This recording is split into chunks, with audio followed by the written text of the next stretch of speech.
All right, Les, here's your 408 LS engine. Use description of this combination. It's got a set of our As Cast heads, custom grind hydraulic roller. We built this for boost for you. You're gonna run your own manifold, so we're just kind of running it in here, make sure everything's good and sound. We're going to make a run, see what she does. Stay tuned.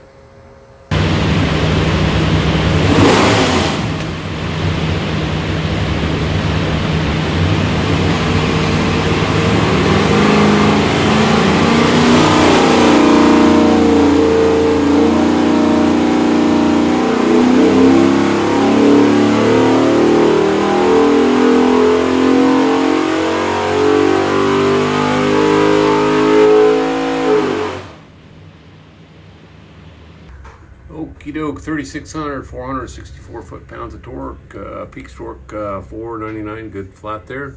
Peak horsepower 512, so everything's good. What we'll do now is pull the pipes back, make sure the exhaust is good and clean for you, show you a couple other things. See if your engine, find this thing looks like a credit card, USB card, full of technical information, engine build specs, dyno video, a lot of tech stuff. Highly recommend watching it. On the engine will be this tag. You'll have your engine number and some other specs. If you need something from us, that engine number is the easiest way for it to look you up. Flip it over, it's got a QR code. That'll take you to some more tech stuff. Have a great day.